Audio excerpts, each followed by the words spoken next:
My dear cuties, welcome back to Vidyarthi. मैं हूं कांक्षा, आपकी साइंस टीचर, और भाई क्लास 8 का चैप्टर नंबर 4 ऑलमोस्ट हम फिनिश कर ही चुके हैं। बस एक आखिरी छोटा सा पार्ट जो है बाकी है। अब भाई उससे पहले आप बता दीजिए कि कैसे हैं सब लोग, चुस्त दुरुस्त और सेहतमंद है कि नहीं है? हेल्दी है? हेल्दी ही रहना चाहिए भैया, सबको स्वस्थ रहना चाहिए।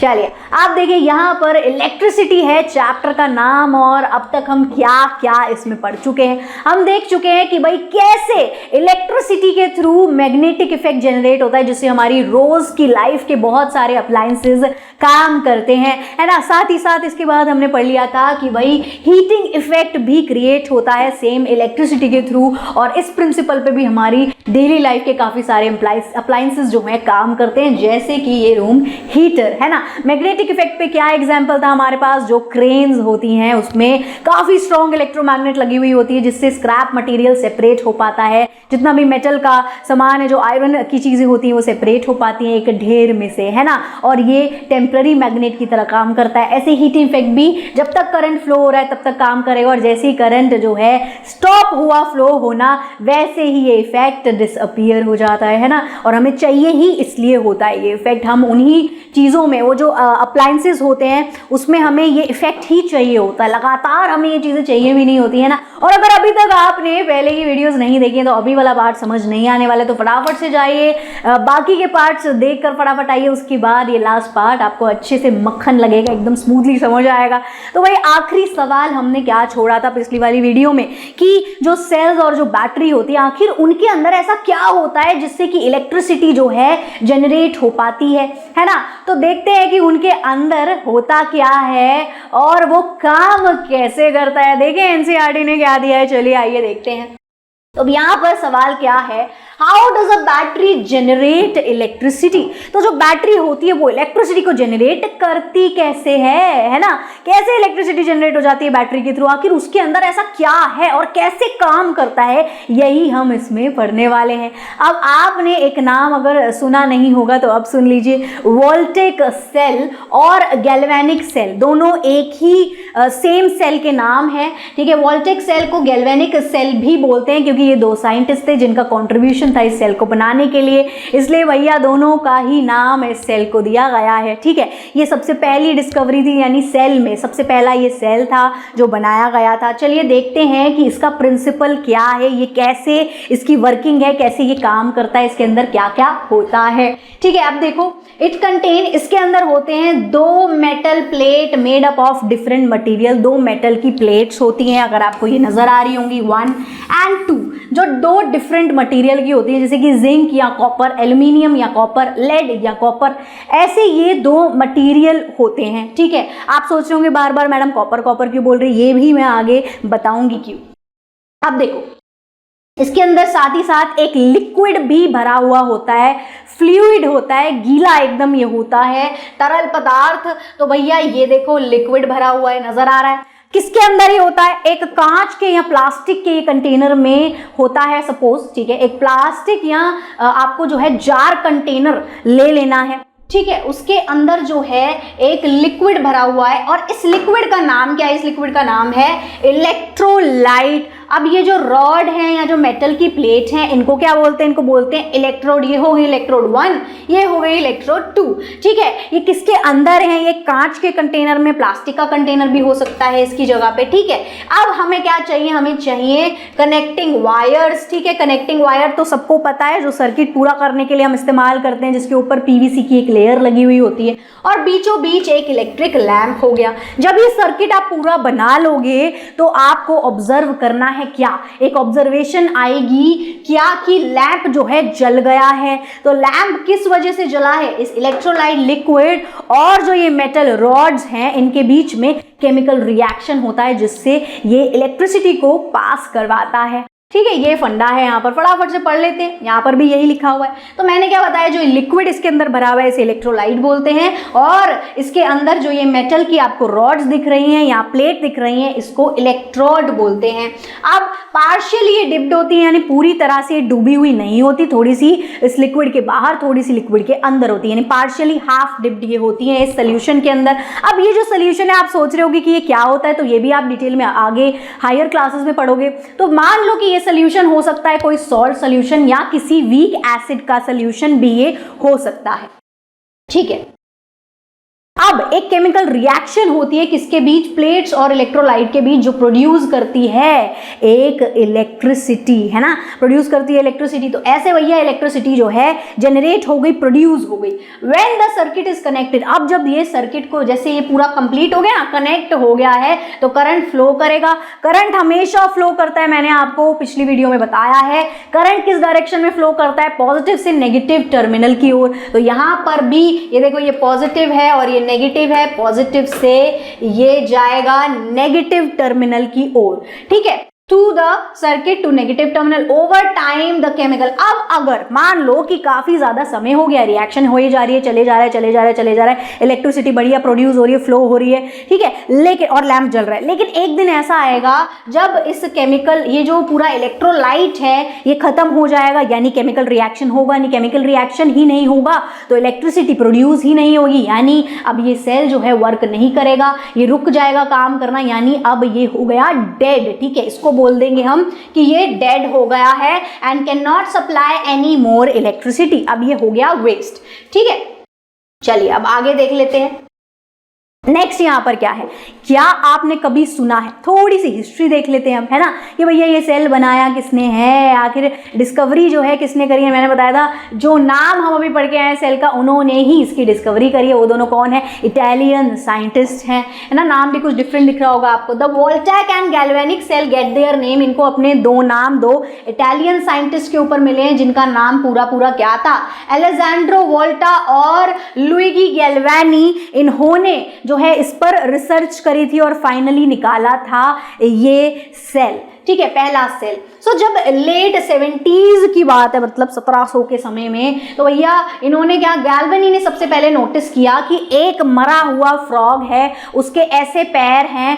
अब उन्होंने उसके पैरों से टच करवाए दो डिफरेंट मेटल जो कि थे कॉपर और आयरन, तो उनके पैरों में एक मूवमेंट हुई, वो ऐसे खुल गए, ऐसे थे पैर, ऐसे खुल गए, है ना, फ्रॉग के पैर ऐसे ही होते हैं, इस टाइप से आपने देखे होंगे, वो ऐसे खुल गए, यानी उनके अंदर मसल मूवमेंट हुआ एक तरह से। ठीक है, मतलब उनके अंदर एक मूवमेंट देखा गया।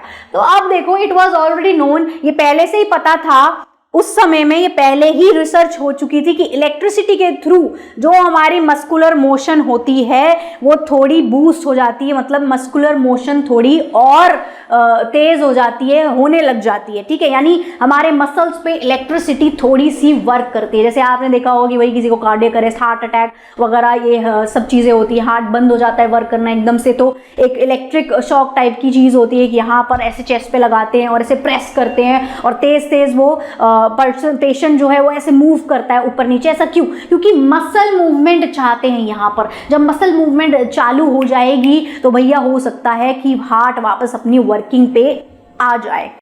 ठीक है, यानी उसको स्टिमुलेट करने के लिए ऐसा किया जाता है। ये इसका बेस्ट एग्जांपल है। अब यहाँ पर देखो, गैल्वेनी ने क्या सोचा कि जो इलेक्ट्रिसिटी है वो फ्रॉग के अंदर से आ रही है। अब ये लॉजिकल आपको भी नहीं लग रहा ना, मुझे भी नहीं लग रहा, लेकिन उसे थोड़ा सा उस समय लग रहा था। भैया पहला इंसान था जिसने ये चीज़ देखी, ऐसे नहीं बोलेंगे। लेकिन अब वोल्टा ने यहाँ पर अलग दिमाग लगाया, वो डिफरेंट आइडिया के साथ आया और उसने बिलीव किया जो इलेक्ट्रिसिटी है वो इन मेटल से आ रही है, ना कि इस मरे हुए फ्रॉग की टांगों से। इसको प्रूफ करने के लिए उसने भी फिर एक एक्सपेरिमेंट किया। हम तर्क वितर्क के लिए क्या करते हैं, एक्सपेरिमेंट करते हैं, रिजल्ट निकालते हैं, बार बार डिफरेंट एक्सपेरिमेंट करते हैं ताकि सेम रिजल्ट आ रहा है यानी इस कंक्लूजन पर पहुंच पाए। ठीक है, तो इन्होंने क्या किया, एक्सपेरिमेंट किया कि भैया उन्होंने अब फ्रॉग की लेग की जगह कुछ और चीज ली। क्या ली? सॉल्ट वाटर में डूबा हुआ पेपर। ठीक है, सॉल्ट वाटर में डूबा हुआ पेपर लिया इन्होंने ये फ्रॉग की टांगों की जगह, और फिर से कॉपर और सेम आयरन की जो है कॉम्बिनेशन को, जो है मेटल को यूज किया, टच करवाया, और उन्होंने देखा कि फिर से इलेक्ट्रिसिटी जनरेट हो रही है।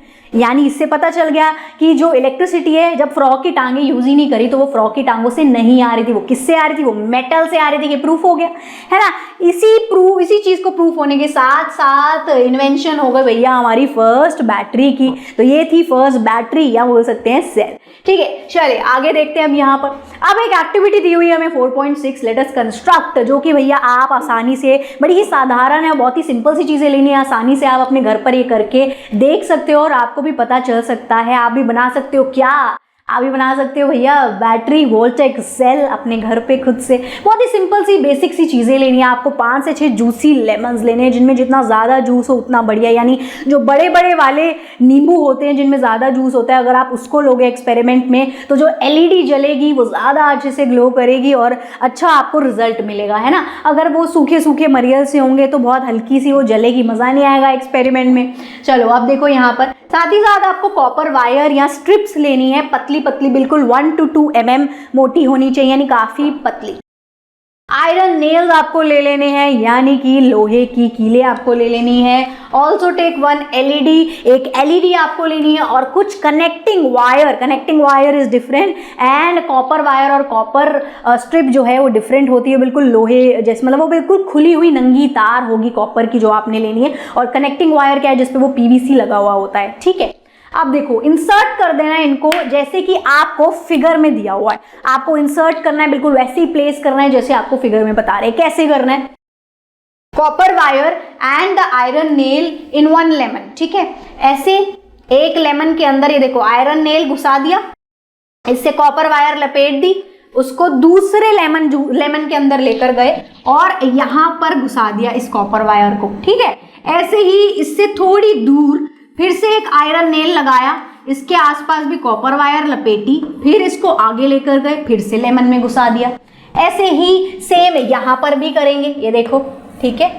यहाँ पर भी लपेट दी और इसको घुसा दिया इधर, ठीक है। फिर से ये कॉपर वायर इसके अंदर है, ये आयरन का नेल है, इसके आसपास भी इसको लपेट देंगे इस तरीके से, ठीक है। सेम तरीके से आपको जो है थोड़े डिस्टेंस पे ये कील और कॉपर वायर इस तरीके से अरेंज कर देनी है। अब देखो जो यहाँ पर आप एक लास्ट आयरन नेल लगाओगे, इससे आप कनेक्टिंग वायर को जोड़ोगे और यहाँ पर एक आयरन की स्ट्रिप लगा लो, यहाँ वही जो कॉपर वायर थी उसका हिस्सा लगा लो थोड़ा सा, और कनेक्टिंग वायर फिर से यहाँ भी जोड़ दो। अब ये जो एलईडी लैंप आएगा इसमें आपको 2 तारें खुद ही निकली हुई दिखेंगी, एक लंबी वाली एक छोटी वाली, तो भैया दोनों को एक एक तरफ से आप जोड़ लेंगे कनेक्टिंग वायर से, ठीक है। इस तरीके का सेटअप है, ज्यादा अच्छे से यहाँ समझ आएगा, बता देती हूँ दोबारा से। ज्वाइन करना है कॉपर वायर और नेल को जैसे कि आपको इस फिगर में दिखाया हुआ है। Connect the LED between the LED को बिटवीन आपको कहाँ लगाना है, copper wire of the first lemon and iron nail of the last lemon आपको लगाना है ताकि सर्किट आपका पूरा हो जाए, ठीक है।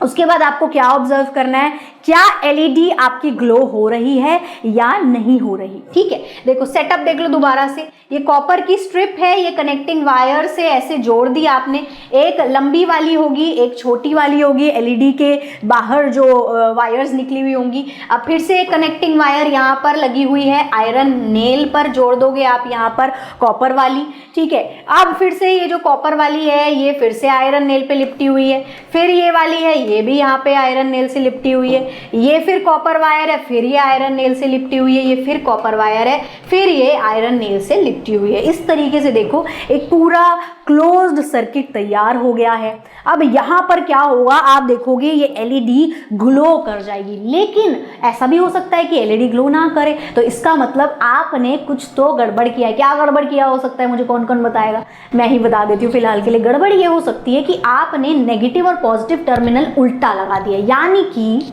आपने पिछली क्लासेस जो हैं आपकी जूनियर क्लासेस उसमें आपने ये पढ़ा होगा क्या कि भैया एलईडी का जो ये सेटअप होता है ये तभी ग्लो करेगी जब आप इसको नेगेटिव को नेगेटिव टर्मिनल से पॉजिटिव को पॉजिटिव टर्मिनल से ज्वाइन करोगे, तभी ही ये जलेगी, ठीक है। अदरवाइज ये जलने नहीं वाली है, ठीक है। We have learned in earlier classes that current pass through LED only when positive terminal कौन सा वाला होगा एलईडी का, लंबी तार वाला, ठीक है। यानी कि ये पॉजिटिव टर्मिनल होगा एलईडी का।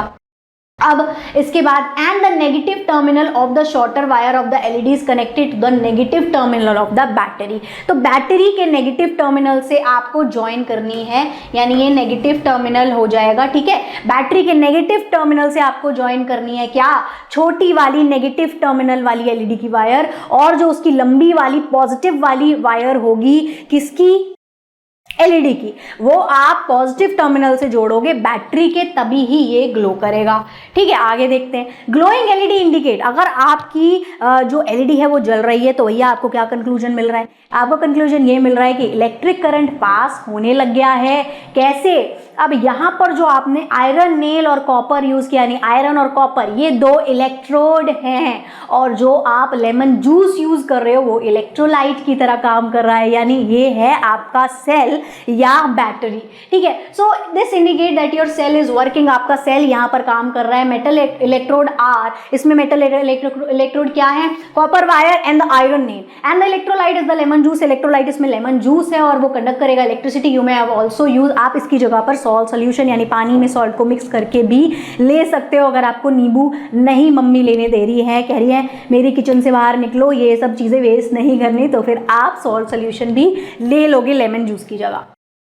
अब देखो यहाँ पर मैंने क्या बताया था, अभी मैंने एक कॉम्बिनेशन बताया था वीडियो स्टार्ट होते ही कि भैया कॉपर के साथ जो है आप लेड ले रहे हो, कॉपर के साथ आप एल्यूमिनियम ले रहे हो, कॉपर के साथ आप जिंक ले रहे हो। यही कॉम्बिनेशंस क्यों लेने हैं, ठीक है, यही कॉम्बिनेशंस लेने होते हैं। जो मेटल के कॉम्बिनेशंस होते हैं वो भी अपनी मर्जी से कुछ भी नहीं ले लेने, इसमें भी कॉम्बिनेशन स्टडी करने पड़ेंगे और सिर्फ वही कॉम्बिनेशंस आप यूज कर सकते हैं। जैसे कि यहाँ दिए हुए हैं कि भाई जिंक और कॉपर ले सकते हैं, जिंक और सिल्वर ले सकते हैं, एल्यूमिनियम और कॉपर ले सकते हैं, आयरन कॉपर ले सकते हैं, मैग्नीशियम कॉपर ले सकते हैं, या लेड कॉपर ले सकते हैं। अब हर जगह जहां भी यहाँ पे कॉपर है, कॉपर एक्ट करता है एज अ पॉजिटिव इलेक्ट्रोड। ठीक है, पॉजिटिव इलेक्ट्रोड की तरह हमेशा कॉपर एक्ट करेगा। ठीक है, तो पॉजिटिव है तो उसके साथ हमेशा हमें एक नेगेटिव वाला ही लेना पड़ेगा। अगर पॉजिटिव के साथ पॉजिटिव लेंगे तो गड़बड़ हो गया, फिर तो बनेगा ही नहीं ना आपका सेल। ठीक है, तो इसीलिए ऐसे ही फॉर एन एग्जाम्पल अब इन्होंने दूसरा भी बताया कि जो जिंक है वो हमेशा एक्ट करता है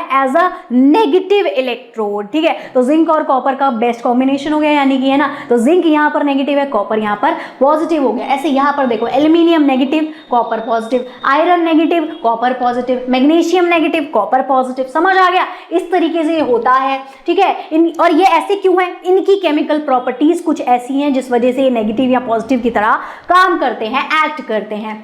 ज्यादा आप इसके बारे में आगे बड़ी क्लासेस में पढ़ोगे। ठीक है, चलिए आगे देखते हैं। अब अगर आपको दिक्कत समस्या परेशानी पढ़ाई लिखाई में आती है तो आपको पता ही है कि समाधान क्या, ई विद्यार्थी की वेबसाइट पे जाइए और कर लीजिए फ्री डाउनलोड। आपको जो भी चीजें चाहिए, MCQ, sample paper, question answer, exam आ रहे हैं तो फटाफट से रिविजन कर लीजिए। यहाँ पर जाकर आपको काफी ज्यादा हेल्प मिलने वाली है, और वीडियो तो आप देख ही रहे हैं। चलिए इसी के साथ आगे देखते क्या है। अब यहाँ पर एक और समस्या आन पड़ी। मैंने क्या बताया कि अब वो जो गीले वाले सेल्स थे, ठीक है, इलेक्ट्रोलाइट वाले जो सेल हैं जिसमें लिक्विड है, प्रॉपरली गीला है, अब इजी टू कैरी तो वो है ही नहीं ना, ऐसे जेब में डाल के ले जा सकते, नहीं ले जा सकते। कौन से सेल हैं जो हम ऐसे जेब में डाल के ले जा सकते हैं आज के जमाने में? कौन से वाले सेल यूजर है? ड्राई सेल्स जो है, जो आप अभी अपने रिमोट वगैरह में लगाते हो, वो वाले ड्राई सेल कितने इजी टू कैरी हैं, कितने ज्यादा कन्वीनियंट है इधर से उधर ले जाने में, रखने में, यूज करने में, है ना। तो यहाँ पर तभी ये दिमाग लगाया गया था पहले, ये ड्राई सेल इन्वेंट होने से पहले, इसकी डिस्कवरी से पहले, कि यार ये तो बड़ी समस्या है, ये जो सेल है, जो बैटरी है, जो वोल्टेक सेल वगैरह है, इनको तो हम यहाँ से वहाँ इजी टू कैरी तो ये है ही नहीं, और जल्दी से इनका केमिकल जो है यूज भी हो जाता था और जल्दी वो डेड भी हो जाते थे। तो इन्होंने सोचा कुछ और हमको निकालना पड़ेगा इसकी जगह, तो ड्राई सेल का इन्वेंशन हो गया। ठीक है, क्यों? क्योंकि वोल्टेक सेल क्या थे, कन्वीनियंट नहीं थे एवरीडे यूज के लिए। तो ड्राई सेल्स जो हैं आज के टाइम पे बहुत ज्यादा यूज होते हैं, most widely they are called dry. इनको सूखा क्यों बोला जाता है? क्योंकि जो इनके अंदर इलेक्ट्रोलाइट, ऐसा नहीं है कि इनके अंदर इलेक्ट्रोलाइट नहीं होता है, तो इनके अंदर जो इलेक्ट्रोलाइट होता है वो लिक्विड की जगह क्या होता है, गीला सा, मतलब हल्का गीला लेकिन थिक टाइप का पेस्ट, जैसे कि टूथपेस्ट होता है उस टाइप का मान लो। ठीक है, तो ये एक पेस्ट होता है जिसकी वजह से ये इजी टू कैरी हो गया, है ना। अब इसी के अंदर सब सारी प्लेसिंग भी होती है, बताएंगे कैसे, फटाफट से इसका स्ट्रक्चर देख लेते हैं कैसा है इसका स्ट्रक्चर। अगर आप इसको जो है खोल दो, ये तो ऊपर की कवरिंग है, ये तो आपने ड्राई सेल्स देखे ही होंगे। अब अगर इसके अंदर देखें तो क्या क्या होता है, एक कंटेनर बना हुआ होता है जो कि जिंक का होता है। ठीक है, यानी ये एक मेटल, जिंक मेटल आ गया। अब यहाँ पर बीचों बीच एक कार्बन रॉड होती है और ऊपर एक मेटल कैप होती है। तो यहाँ पर एक देखो, एक आ गया जिंक मेटल और एक आ गया कार्बन, यानी ये तो दो मेटल के कॉम्बिनेशंस ऑलरेडी हो गए। इलेक्ट्रोलाइट हमने बोल ही दिया कि इसके अंदर होता ही है। ठीक है, ये वाला इलेक्ट्रोलाइट है, ये जो है ये पेस्ट होता है, थिक होता है, थोड़ा मोटा गाढ़ा होता है। ठीक है, अब आगे देखो, वही ये बता रहे हैं कि भाई जो जिंक का कंटेनर है वो एक्ट करता है as a negative terminal, and जो कार्बन रॉड होती है वो जो सेंटर में जो कवर्ड है विद मेटल कैप वो एज अ पॉजिटिव टर्मिनल काम करती है ना। ये जो जिंक का कंटेनर है ये नेगेटिव हो गया और ये कार्बन वाला पॉजिटिव हो गया, ठीक है, ऐसे ये काम करते हैं। अब जो इसके जो कार्बन रॉड के आसपास जो फैला हुआ है थिक पेस्ट वो है इलेक्ट्रोलाइट, तो बन गया ना सेल, ठीक है। इसी तरह से इसकी वर्किंग होती है। अब ड्राई सेल क्या है, यहाँ पर भी एक समस्या आ गई कि जो ड्राई सेल हैं वो सिंगल यूज के लिए तो बहुत अच्छे हैं, लेकिन मल्टीपल टाइम्स हम इनका यूज नहीं कर सकते। एक बार अगर ये डिस्चार्ज हो गए तो भैया फिर इनको हमें फेंकना पड़ेगा, डिस्पोज ऑफ करना पड़ेगा। तो यानी अब हमने सोचा कि अब हमें कुछ ऐसी चीज निकालनी चाहिए जिसको हम दोबारा से रिचार्ज या रिसाइकल कर सके। तब इन्वेंशन हुई रिचार्जेबल सेल्स या बैटरीज की, ठीक है। सो इसी के साथ देखते हैं, तो देखो यहाँ क्या बोल रहे हैं, बहुत सारे एप्लीकेशन, बहुत सारी चीजें ऐसी हैं अब, ठीक है भैया, जो रिचार्जेबल बैटरीज हैं जो अब इंक्रीज हो रहे हैं इसका यूज। जैसे कि आपने देखा होगा कि भैया अब फोन के पीछे जो बैटरी होती है रिचार्जेबल, हो फोन में जो बैटरी होती है मतलब वो रिचार्जेबल होती है, लैपटॉप में बैटरी होती है वो रिचार्जेबल होती है। अब जो इलेक्ट्रिक व्हीकल्स आने लग गए हैं, इलेक्ट्रिक व्हीकल्स, वो भी जो बैटरी होती है उसके अंदर वो लिथियम आयन से बनी हुई होती है, जो कि काफी कारगर है वैसे, लेकिन उससे बेटर भी अब डिस्कवरीज होने लग गई हैं। यानी बेटर पे बेटर डिस्कवरी तो देखो हमेशा होती ही रहेंगी। अब डिस्कवरी लेकिन किस चीज की ओर जाने लग गई है, अब डिस्कवरी इस चीज की ओर जाने लग गई है कि हम एक इको फ्रेंडली चीजें ही इन्वेंट करें, ठीक है, जो हमारे लिए हार्मलेस हो, ज्यादा सेफ हो और लॉन्गर टाइम तक चल पाए। इसी के साथ देखते हैं आगे। सो रिचार्जेबल बैटरी, अब देखो ड्यूरा सेल भी इस तरीके की पैकेजिंग में आने लग गए हैं। ये देखो ड्यूरा सेल होते हैं, इसकी 25,000 mAh की एक सेल में बैटरी होती है। ये रीयूजेबल होते हैं यानी रिचार्जेबल होते हैं। जैसे ये डिस्चार्ज हो गए ये इसके साथ एक पूरा मतलब चार्जर एक तरह से आता है, ठीक है। इस चार्जर में आप चारों सेल्स को जो भी इसमें स्पेस है इसमें आप लगा दोगे और फिर इसको सॉकेट में लगा दोगे और थोड़ी देर के लिए छोड़ दोगे, ये रिचार्ज हो जाएगा। यानी अब ये रीयूजेबल हो गए, है ना, मजेदार बात। बस थोड़े से एक्सपेंसिव आते हैं लेकिन रीयूजेबल है, काफी मल्टीपल टाइम्स आप इनको यूज कर सकते हो। तो यही फायदा है रिचार्जेबल का। Rechargeable battery can be recharge, ये रिचार्ज करी जा सकती है, इनका रियूज होता है मल्टीपल टाइम, ये रिड्यूस करती है वेस्ट और पैसा भी सेव करते हो। वन टाइम ही तो दे रहे हो ना वो पैसा आप, ठीक है। They comes in various types for different uses. अब ये अलग अलग टाइप्स में भी आती हैं यूजेस के हिसाब से, ठीक है। अगर इतने छोटे छोटे सेल्स चाहिए, छोटी छोटी चीजों में लगाने हैं तो ऐसे चाहिए। वॉच के लिए और छोटे आते हैं ना, वॉच अगर घड़ी है देखो इतनी सी है, इसके लिए और छोटे आते हैं। रिमोट वगैरह जैसी चीजें तो इतने बड़े आते हैं। अगर कोई फोन है तो डिफरेंट बैटरी होती है, अगर लैपटॉप है तो डिफरेंट बैटरी होती है, इन्वर्टर है तो डिफरेंट बैटरी होती है, और अगर कोई व्हीकल है तो उसके अंदर और भी ज्यादा बड़ी और डिफरेंट बैटरी होगी, है ना। यानी यूजेज और चीजों के हिसाब से बैटरीज होती हैं। साथ ही साथ आप उनका रिपीट यूज कर सकते हो मल्टीपल टाइम, आप उसको चार्ज कर सकते हो और उनका बार बार इस्तेमाल कर सकते हो, ठीक है। ये देखो डिफरेंट टाइप की बैटरीज हैं। आपकी बुक में ही ये दी हुई है, आपको इन्वर्टर में लगती हैं, ये व्हीकल में लगती हैं, ठीक है, सेल वगैरह में जो लगती हैं, ये फोन का चार्जर वगैरह हो गया, ठीक है। ये बैटरीज की कुछ पिक्चर्स हैं। अब आगे देखते हैं। टुडे आज के ज़माने में लिथियम आयन वाली बैटरी मोस्ट कॉमन टाइप है जो रिचार्जेबल बैटरी के लिए यूज की जा रही है। Found in almost all device, हमारे ऑलमोस्ट सारे डिवाइस में आपको मिलेंगी। ये जो बैटरी होती हैं ये स्पेशल मेटल से बनी हुई होती हैं, जैसे कि लिथियम और कोबाल्ट, विच आर माइंड, जो कि माइनिंग के बाद निकाला जाता है, पाया जाता है, फिर उसको प्रोसेस किया जाता है in limited parts of the world. इसी चक्कर, आप देखो इसी चक्कर में जो कंट्रीज हैं वो अब एक रेस में आ गई हैं, एक कॉम्पिटिशन में आ गई है, किस लिए कि इनकी सप्लाई को सिक्योर करें, रिसाइकल करें ओल्ड वाली बैटरीज को ही, कि भैया ज़्यादा बाहर से बार बार और नई ना लेनी पड़े, ठीक है। और डेवलप कर रहे हैं नई नई टेक्नोलॉजी की और बेटरमेंट कैसी लाई जी, कि भाई लिथियम की जगह और अच्छी, ठीक है, और बढ़िया और सेफ बैटरी अब निकालने की कोशिश की जा रही है, जो कि अब सॉलिड पे होती है। सॉलिड मतलब क्या हो गया, सॉलिड स्टेट, ठीक है।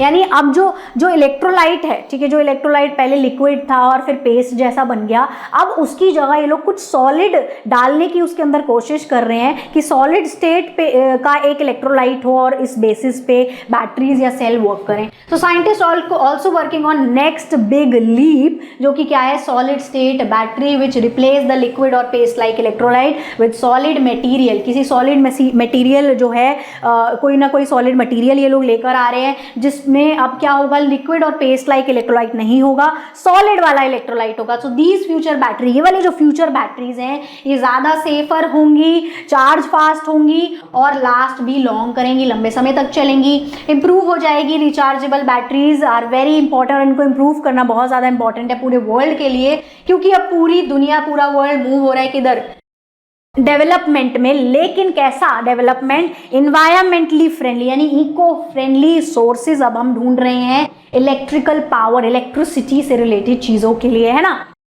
चलिए अब आगे देखते हैं। अब यहाँ स्नैपशॉट्स आ गया है जो कि हमारे कंप्लीट चैप्टर का एक छोटा सा रिवीजन वाला पार्ट है। वैसे तो रिवीजन नहीं होने वाला है, बट फटाफट से ये इंपॉर्टेंट पॉइंट्स हैं, रीड आउट कर लेते हैं। तो सबसे पहले When electric current flow through a conductor, जब एक इलेक्ट्रिक करंट कंडक्टर के थ्रू फ्लो होता है, कंडक्टर क्या होता है, जैसे कि कॉपर वायर वगैरह यूज होती है, ठीक है, जिसके थ्रू इलेक्ट्रिक करंट फ्लो हो रहा है उसको कंडक्टर कहते हैं, जैसे कि वायर हो गई।